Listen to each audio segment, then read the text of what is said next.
Good morning, good evening, and good afternoon, wherever you are in the world, and welcome to another episode of The Infinite Way, where spirituality meets humanity. And it brings me great pleasure to introduce my friend and fellow practitioner, Tracy Shearer, who is an AADP board certified holistic health practitioner, certified holistic nutrition, health, and wellness coach, graduate of the Colin Campbell Foundation Plant-Based Nutrition Certification Program at Cornell University. She is the graduate of the Yoga Teacher Training Programs at the Kaivalya Yoga Method Academy and the Yogamu Institute Global Yoga Teaching Academy.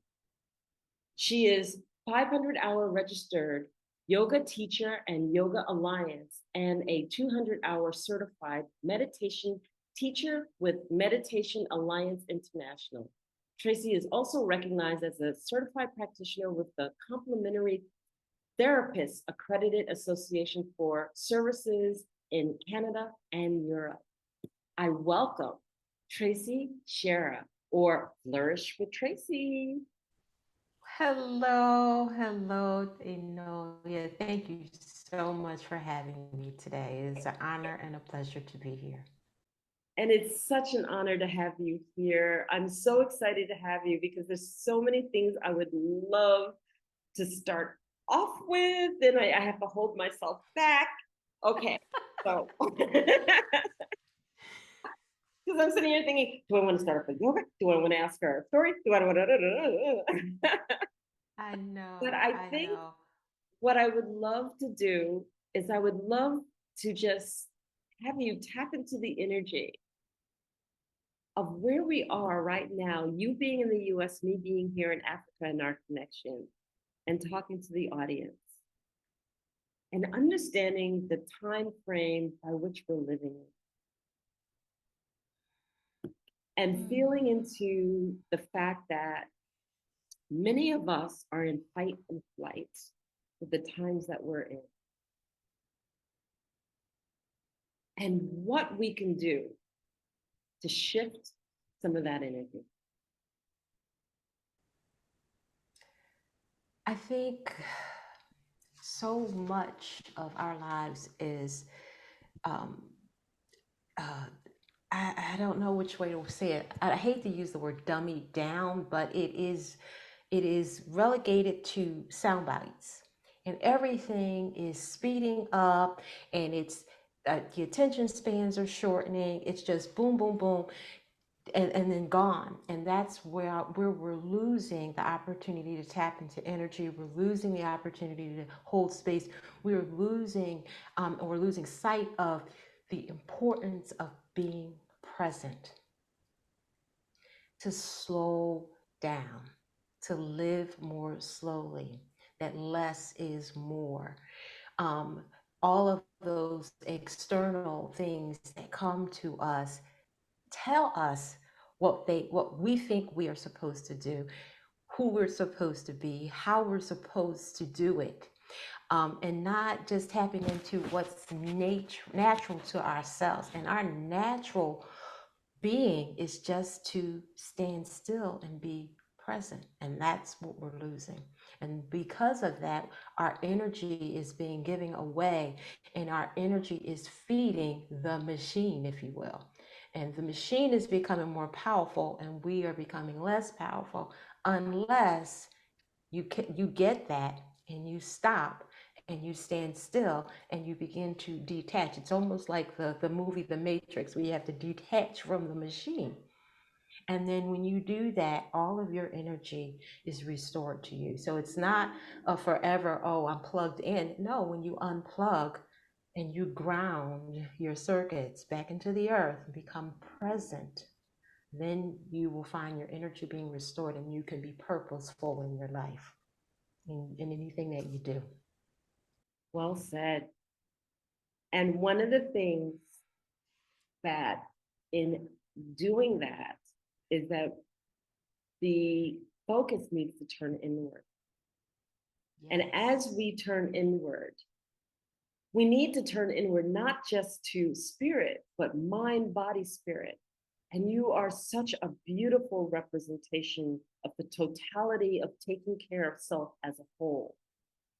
Can you share with us just a little bit? Because, and I know that this might just get you going for a while, but all of the certifications that you bring to bear, all of the things that you do really focuses on mind, body, spirit as the totality of ourselves versus some of us will just focus on the energy or the spirit. Some of us will just focus on the mind, and some of us will just focus on the physical. But really, it's Right. until you encompass the total package and bring it all to that focused and centered place in your heart that we don't achieve the ultimate, which is balance. What are your thoughts? Exactly. I agree with you completely. And that's, again, that's part of, I think, I can definitely say in our Western societies, that we approach everything topically, we only approach symptoms. So if something's not right, we're only looking at the symptom and we like to self-medicate or self-placate with the symptom and we never address the root cause. And not one of us here, not any entity being on this earth is just one particular thing or two particular things. We are made up of all things from a core. And if those things are not in sync with each other or aligned with each other, whatever you're addressing topically or high surface, it's going to eventually fail because there's no support or foundation to it. You gotta peel back all those layers, and self-care is key. I always tell people that if you don't take care of yourself first, you eventually will run out of steam and energy, and you're not going to have what you need for whatever else you're trying to take care of. It's like a car. If you don't take care of all the fluids you put in your car, the fuel you put in your car, if you don't put the oil in the car correctly, you keep driving, eventually you're going to drive on fumes and the car is going to fail you. That's what's happening with your body. So you have to connect everything. Your consumption equals your output. Whatever you're putting in is going to equal what's coming out. And consumption is not just food, it is your engagement, relationships, people that you are involved with, either personally or interpersonally or dependently or interdependently or just casually. That impacts you. When you're out in public, that impacts you. It is, of course, the foods that you're eating, but it's also your work, it's where you live, it's what you smell, it's what you do. All of these things equal something. And if you don't understand the connection between those things, you will run out of fumes. And so you have to take care of yourself. Self care is key. We intake all these things, but I always love the analogy of a sponge. A sponge will continue to take everything that it absorbs until it can't absorb anymore. It's too full. And so, what do you Mm, do with a sponge? You have to wring it out, get rid of yes, you all that do. stuff. And the best way to to sanitize a sponge is to do what? Put it out in the sun and Yes. let the sun dry, heal the sponge, and then you can reuse it. That's what we have to do with our bodies. So, what are you consuming mentally that is not serving you? What are you eating? What are you physically consuming that's not serving you? What are you wearing that's not serving you? What are you what who are you engaging with that's not serving you? What is draining your cup? And so you have to get to the why. So people may say, "Oh, I'm so stressed out on my job." Then why are you still working at that job? Well, I need money. Well, okay. So that's the only place you can get money? That's the only place you can work? What's your passion? So think about those things. So you when you begin to really dig into why you're doing what you're doing, why are you consuming what you're consuming, then you realize, do you need to consume this? And then it's also important for people who do healing work. They feel that ego kind of sneaks in and they have to be so present. And I love to say it myself. I have to hold space. So Mm-hmm. when we all love to hold space for people, what does that really mean? Holding space means to just create a space like a vessel so that someone can be able to begin the self-care process. That's all you do. You're not supposed to be front and center being all the talk. You jumpstart them, but then you have to be less than so that they can be more. That's what holding space really means. It's not about you. You're the messenger, you're the vessel, but then you have to shut your mouth and let that person begin to self be aware of who they are, and then you can help direct and guide them, but you have to be quiet. Holding space means that, just providing the opportunity so the person can begin to peel back those layers, and then you can give advice on how to heal. But it's not about you. And so if you are a healer and you're doing that, you need to go and sit with someone and wring your sponge out and peel your layers back. I love what you're saying. What you're saying is so powerful, because people are like, oh, yeah, I was holding space. And not only, I want to take your sponge being wrung out analogy and holding space, right? Not only are you not the focal point in the center of attention, but sometimes because you're holding space at their most vulnerable time and moments, being able to support somebody. And that just means being present and listening and being quiet. Sometimes it means taking the brunt of what they're going through because they're directing it to you, but they're not directing it to you. It's deeper than that. But because you're the person holding the space, they're directing it to you because you chose to help them through that process. And that process doesn't mean that you have to react to that space or that holding of space, but that you are able to see past the fact that they're in release and that it has nothing to do with you. Absolutely. And what you're saying is powerful in terms of the consumption. We don't think about the consumption of our relationships. And I'm going to add one more that came to mind while you were talking about that is the consumption of media. Mm-hmm. Mm-hmm. And we don't think that media shapes or impacts us in any respect. Oh, I just listened to the news. And, that consumption of the news when it is negative, that consumption of the movie when it's a horror, that consumption of the television show that's always nasty, gives off a vibration and a frequency at that level that you are tapping into and that you are just saying, I receive you openly because that's what you want to consume. And really, what I'm hearing you say is that we are what we consume and we deal with within our body, mind, and spirit, what we consume. And if you really step back and listen to what you just said, it's powerful. If I'm what I consume and what I consume is 3/4 negative all the time because we like our horror pictures, we like our news. I mean, the standard things that we listen, the average individual listens to is not positive, even in our speak. I found out this really strange fact, and I can't quote it verbatim, but that the English language, let's say, I don't remember how many words it has. Let's say it has 40,000 words. That 25,000 to 30,000 of those 40,000 words have negative connotation to it when we use it.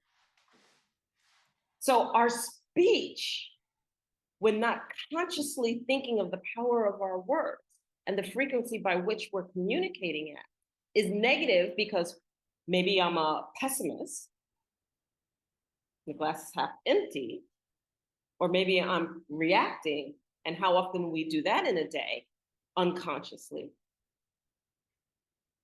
is all part of our consumption. And I wanted to highlight that because it's powerful. It's powerful. And then we come to somebody like yourself and we go, fix it, fix us, help us fix it, help us fix. I don't know what to do. Yes. So I love that you talked about the power of our words. So one of the things that I actually have coached and helped people with is what they say, the understanding of the subtle body. So our physical bodies, we know we can touch and squeeze and feel it. It's right here. But what we Mhm. don't understand is that there is a parallel body to us, the subtle body, the unconscious mind, the unconscious body that we don't see and feel, but it is always present with us. And it is this, that's the source of the sponge, and it is taking in everything. And so if I were to ask a person to I would like you to say an affirmation and believe it. People always push back and hesitate. Oh, I don't know if I can do that. But people do it all the time, and the subtle body is listening and reacting to it, and that subtle body is absorbing everything you said. So, to give an example, what I show people how they negatively affirm and they fulfill a negative self fulfilling prophecy by saying simple things such as, I'm so stupid. Oh, you get on my nerves. This is going to be the death of me. I will never get this done. And then you get confused or you're upset when you don't achieve that thing that you're trying to do. Well, you said it. The subtle body listened to you and said, okay, so we're not doing this. So when the physical body can't get there, it's all confused. And because of those influences that you talked about that reinforces those things, it seems crazy when someone asks you to say those things positively and you want to push back. But if you were to positively affirm and just change a couple of words, the subtle body goes, oh, okay, yeah, we're doing this. And then you achieve that very same thing. Yes. So believe in the power of what you are surrounding yourself with. Believe it, because even if you physically have that television that you're talking about on, and it's saying something negative in another room, and you can't really barely make out the words, and you're not really paying attention, your subtle body is 100% alert, pulling it all in, Yes. and you are creating conflict within yourself, and that's Yes. why you're struggling at points. And I want to take it the next step further because in my shamanic studies, we know all about the subtle body. And one of the things that happens is that when you take on somebody's projection onto you that's yelling at you, right? Not only is it a source of giving away your power, because you're giving away your power to the fact that they're yelling at you, and you believe what they say and you receive what they say and you go, oh my God, what they're saying is my truth, even though it may not be. So you just gave your power away. But what you're also allowing is, like, we call it like dart throwing into the subtle body. And they're throwing darts. And then what's happening is, because you're accepting it as your truth, you're allowing those darts to lodge into the subtle body. And that is the first beginnings of dis-ease. It is not in the physical body, but it is in the subtle body. And then what happens is that then it disrupts the flow of the energy in the subtle body. And then we can go in from layer to layer to layer, right? Because then we can get into the fact that how we're mapped energetically. And I won't go deep diving into how we're mapped I energetically. know. But you understand what I'm talking But we do, though, because to your point, everything that's we started talking about media and short sound bites, all of that is based on the Pingala, right? Yes. The fight or flight energy side of us, and all of the cool, the other side, the either side, we don't really tap into. It's considered weak, and that's actually where our strength lies. The more quiet you are, the more strong you will be. But we're stuck in fight or flight. So we're always doing all this heated up, crazy stuff. And then that's where, when your body's hot, the body's inflamed. And when you are inflamed, you are growing disease. It's the perfect, it's a hot spot, if you The will. hot It's the spot. perfect place for that stuff to grow. It's the hot spot. And actually, we need to be focused on the cooling the downside. So the beauty of what you do, tell us a little bit about what you do to lean people in coming back into balance. First, acknowledge the truth. And so I see the very first step of what I do is just to be a mirror. Let me show you what I see. It was once told to me that you can never see yourself as others see you. So that's, if that's the case, then my role is a mirror. Let me show you what I see and ask you, do you see it? And then ask you questions about it. And the questions that I ask is the path to self-realization. Because if you can speak your truth, then you can heal anything that is not serving to you, anything that drains your cup. And then we begin to peel back the layers on each of those things and what is the root cause of it. And let's address that. And then once we fix that, then everything else will begin to grow like flower. And then also transmutation. I help teach people that activity. So often we'll say, take a deep breath in, take a deep breath out. So if you sucked in something and it wasn't good, it went all through your body, and now you're breathing it right back out into the world. How does that serve anybody? And then what do you do on the very next breath? You breathe it right back in. Transmutation is breathing it in, letting it go down through that heart center or that belly, that internal furnace, and burning it up and changing it. I don't know, make it flowers, make it something that's positive, make it something that the subtle body goes, ah. And that way, when it comes back out, you're changing what comes out. And that way, on the next breath in, you've changed what you're taking in. And then you continue to grow that. So next thing you know, you have surrounded yourself with that nice, beautiful, positive, cool light. And you're on your path to healing. And now you've created a security around yourself. And just imagine, no matter what's coming in, okay, I got you. Ooh, this is good. I just got this. And it's all good. And now you're walking. And I always tell people to imagine themselves when you're in this process. I use New York because everybody can get this visual. You're standing in the middle of Times Square at the height of rush hour. Zoom, zoom, zoom, zoom, zoom, zoom, zoom. Everything's happening. Yeah. But what are you doing? Just standing. Transmuting in your nice, safe space, healing. Beautiful. Not only yourself, but of everything around you. I love it. I absolutely love it. I'm like, okay. Actually, that's part of the process. Those are processes. And then I ask people uncomfortable questions because they may come to me and says, oh, I'm so stressed at work. And I'll ask a question like, okay, when's the last time you had bowel movement?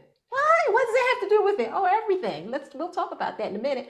But how does when the last time you have bowel movement do with stress? And then I show them from a holistic perspective how that happens. That means what did you consume from a nutrition perspective? What was it? What was it made of? What did it do to your body? When's the last time you ate? How long did you eat that food before you went to sleep? Did your body have enough time for the restorative process overnight, or was it working on that digestion that you didn't eat? So that means you didn't sleep well, you didn't have enough rest. Maybe how did you hydrate? If you didn't drink enough water, then you didn't evacuate. What is the consistency of your evacuation? What did your poop look like? Did you have to strain to get it out, or did it smooth and slide out? What was the length of it? All of those things come into play because it tells a whole lot. And so if you are in a deficit at any of those points in your evacuation poop stage, guess what? You're going to wake up with a deficit. You're already tired. You most likely are going to use caffeine because you use alcohol to put you out. So you use caffeine to wake you up. Now you're running late and you're in the middle of that stress and you didn't finish what you did yesterday and you get to work and you just keep building on that.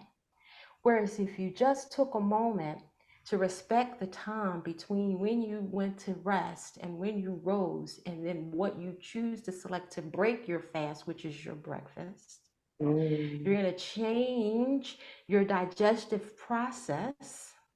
Your evacuation will be different. You will stop your consumption at least 4 hours before you go to sleep. So when you go to sleep, your body can say, oh, there's no food in the belly for me to work on. So now I can work on what I'm supposed to work on, which is restoration of your cells at the molecular level. And it could fix all the little things you jacked up during the day. And then people always focus on REM sleep. REM sleep's important. That's when you dream. But it's the state right before REM sleep where your body fixes everything. Fixes everything you ripped and tore at a really teeny, minuscule level. Then when it fixes it, it lets you sleep where your rapid eye movement, then you wake up rested feeling. When you wake up rested, the first thing you should drink is a glass of water to flush all those toxins out. Before you consume to break your fast, you should be evacuating. There are people who go days without going. You should go every morning. And it should be a smooth move. So just by asking you the question when you sit with me, how is your poop? People, it tells me a whole lot about your entire lifestyle. And when I put it all together and I start asking, yes, that's what, oh my goodness, how did you know? Is usually the responses that I get with people. And then we put a plan in place on how we're going to address that. Beautiful. This is important. This is so, so important because many times people will go, I don't know where to begin. I don't know where to begin. And it's not just the stress of life and the navigation, but it's the fact that, we want instant change as soon as we engage it. We want it fixed right away. We don't have the patience to take but so long. And I want to do this. And how long do I need to do this too? Because we want to go back to our habits. Mm-hmm. We want to go back to the habitual way that we've lived. So understanding that what you're discussing are lifestyle changes. Yes. How do you get that person to engage in understanding that this is a lifestyle change? Like I do this with my program for how we think. I call it the EAS methodology, right? I'm one of those people where I can really track how a person connects and brings things together, how they think, how they execute what they think, and why they think it's the right thing to do. But to be able to understand how this links to everything overall, it's a serious tracking of one's being in a different way. And I recognize that. So how, because I can tell you that in my program, matter of fact, I won't even talk to anyone that won't sign up for me for 8 to 10 weeks. I won't even talk to them, right? And not even that that's long, because some people take way longer than that. But it shows me that you're committed to making the change in your life and that you know that it's not going to happen overnight, and there's always a point in the program for me when it finally clicks in, like they get it. And I call it a leap of orbit. It's like going up the next octave in the musical scale, and they reach this precipice and they go, I oh my gosh, I got it. I mean, things are aligning, things of this. And then they actually are really looking through that balanced view. So share a little bit about that. So I do tracking as well. I make it homework assignments, but we create the tracker together because it's your journey, not mine. So the very first thing is you have to, again, I have to be the mirror and hold up the truth. And the truth is to admit to yourself, I did not wake up today as blank, whatever that it is. I didn't wake up 50 pounds overweight. I didn't wake up stressed out. You didn't just get there today. It took time to get there. So you have to get rid of all of the immediate self gratification things that you have been brainwashed to believe you need and respect that time. So you're going to, if you want this, it is a lifestyle change. You're going to have to know that you have to give time to the very thing that you're trying to achieve. The same time you gave it to get where you don't want to be. You Yes. have to have time to get, not walk it back because you can't go back, but to walk forward to where you want to be. And do not set an artificial deadline for yourself because we love to do that too. We set this Hmm. big old goal with this date etched in stone. And for example, I had a client who wanted to be a certain size by wedding. This person was at least 200 pounds over their weight. This wedding was in 11 months. There is no way. You didn't wake up 200 pounds overweight. It took you years. So you have to respect all of the trauma, all of the things that happened that caused you to eat the way that you did, that caused you not to be able to be mobile, that caused you not to respect your physicality. And that's not going to happen in 11 months. So let me ask you this question. In 11 months, and we came up with a number that we thought was a good number to healthy and not even lose weight because it's not lost, it's on you. It's not lost. You're going to shed weight because you're going to get rid of it. You're going to be at X amount of weight. What's that going to do for you when you go to this wedding? Because you're worried about what people you haven't seen in 20 years is going to do, what they're going to say. They may say that you may walk in feeling great because you lost X amount of pounds, you shed it, but they still could say what they're going to say. What's that going to do for you? And then what's that going to do for your long term goal? Is that going to make you go back and revert? Yes, because you're in it for the wrong reason. It's not about this wedding. It's not about this outfit. It's not about these people. It's about your life. It's about what you're trying to do going forward. So, first of all, let's start off on the right track. Let's give respect to the fact that it took years to get here. And let's give respect to the fact that you need to change all of the things that caused you. The weight is the byproduct, that's the symptom. That's not the reason. That's not the cause. We have to heal the cause. And then the byproduct will be to get rid of it, to shed it. So let's track it. So once we figure out what that root cause is, let's put this on the tracker. And it could be simple things. For some people, it's very simple. It could be just for today, I'm going to say one positive thing for myself. Or just for today, I'm going to walk 5 steps.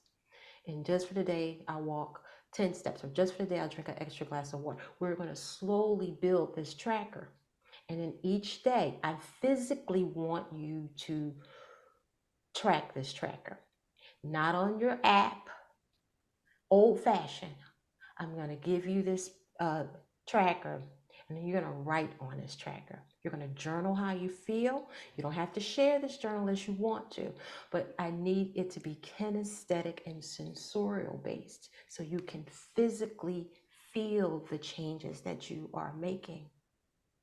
So they literally have to physically track it. And as you track it, associate it with something positive. And slowly we're going to build. And then we're going to have checkpoints on your tracker. We can change the tracker and adjust it as we go.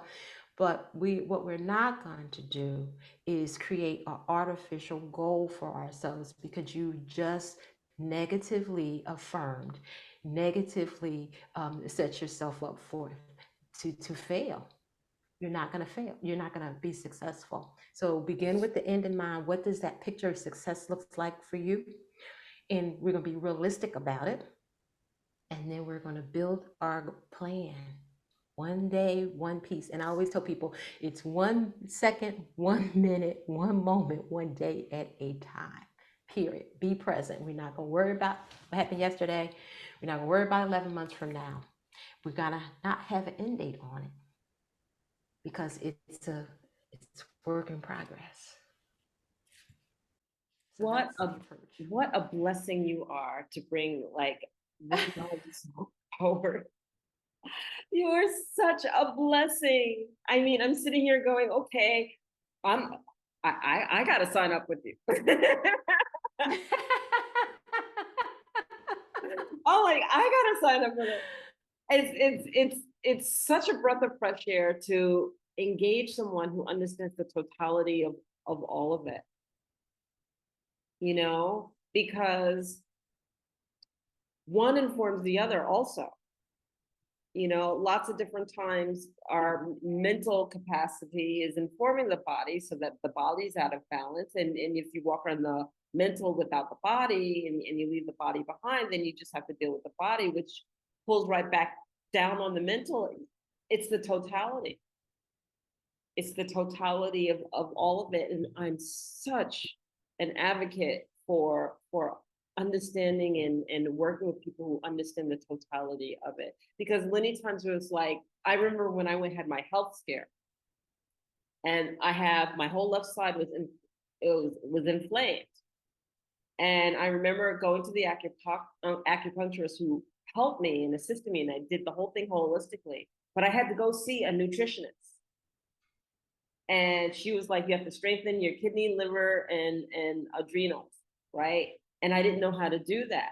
And that wasn't her focus. So I had to go see the nutritionist to say, okay, I need to strengthen my kidney, liver, and adrenals. Okay, this is your diet. This is what you need to do. This is the herbs that you can do to reinforce that, you know. And I walked in alignment because I had the discipline to do it.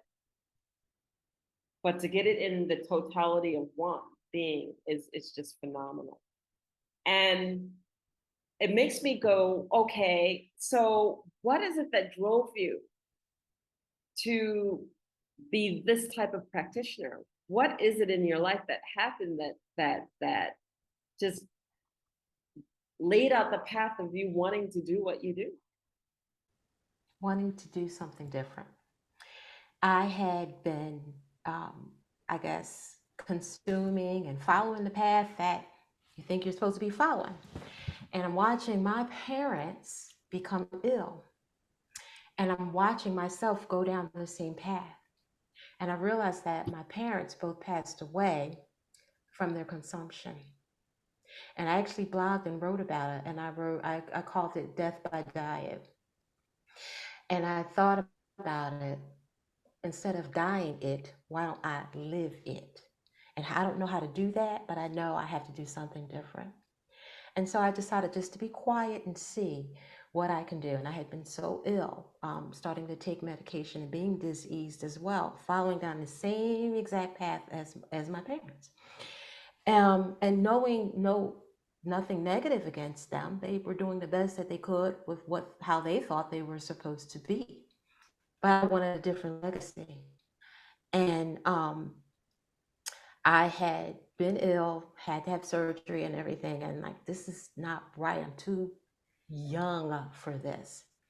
So I started, while I was recovering, stretching, watching stretching on TV.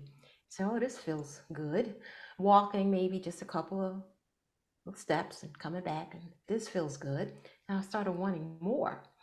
So I started watching yoga videos of, oh gosh, these people are bending in pretzels. I can't do that. But let me see what I can do. Let me try. So I started trying, started feeling good. And then I started realizing that there was more to yoga than just bending as a pretzel. Yeah. And I wanted the desire to learn more. And it actually changed and saved my life, because through studying yoga, I learned about ahimsa. And ahimsa, of course, is the study of, and it's a lifestyle of nonviolence. And nonviolence, of course, means just that literally, but it also means stopping and thinking before you act, not being impulsive. Don't even harm someone by assuming their time, for example, and that's also a steal.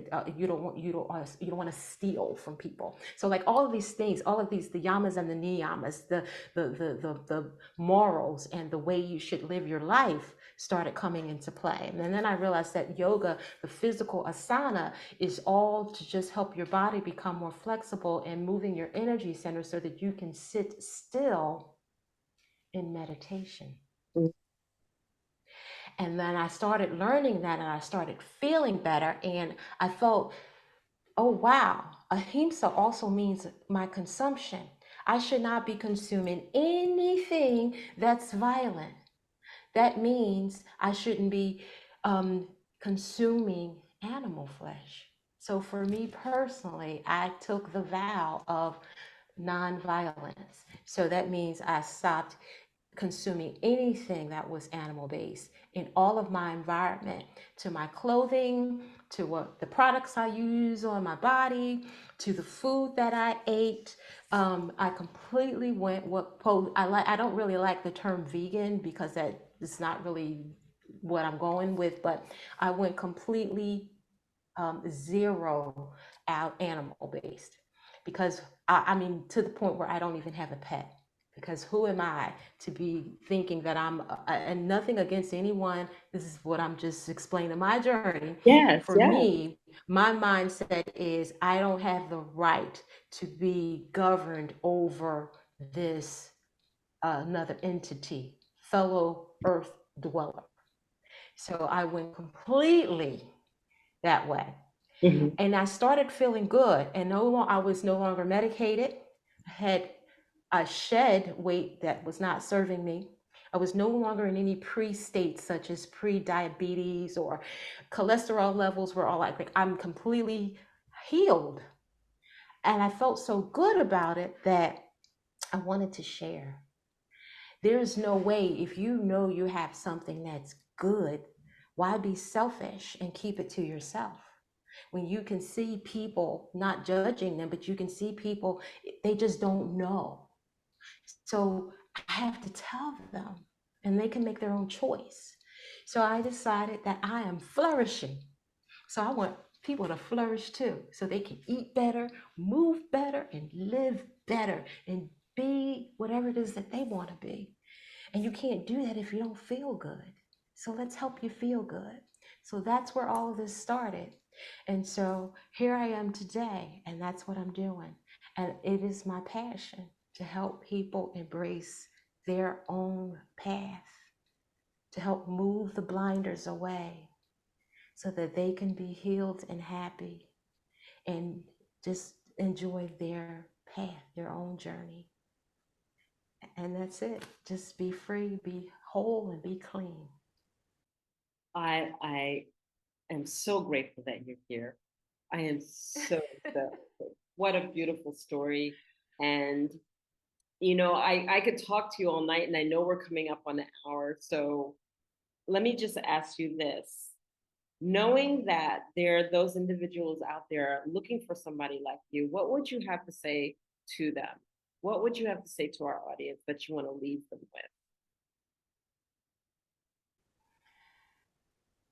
with? That you do not have to accept someone else's definition of who you are. You know who you are.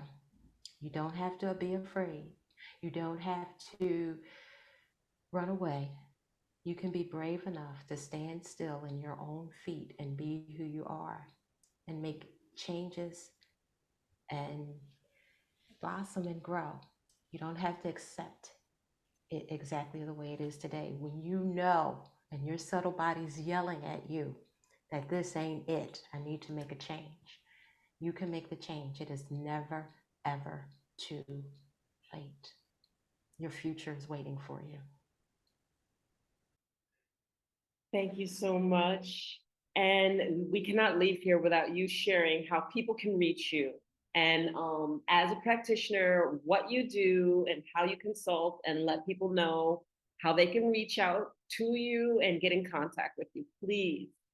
Sure. I offer free consultations. Just come to my website, flourishwithtracy.com. I'm also on, of course, Instagram and Facebook. You can reach out to me that way. But the best way is to schedule a free consultation via my website, flourishwithtracy.com. And come prepared, because I'm going to ask you what fills your cup and what drains your cup. And we'll get started from there. Thank you so much, Tracy. Oh, this Thank has been another you. episode of The Infinite Way, and I'm so thrilled to have had you. Thank you for coming on, for sharing your heart, for sharing your wisdom with us. So, so, so, so grateful. And if you like what you heard and you love these kinds of broadcasts, then you want to stick with this podcast, please subscribe, subscribe, subscribe. And if you like what you heard and the wisdom that Tracy shared, please share this episode. Give the gift of this wisdom to someone that you know. I want to thank you, Tracy Shearer, for joining us. Thank you. And I want to say goodbye, and we will see you next episode. Take care, everybody. Goodbye, everyone. Bye-bye, everyone.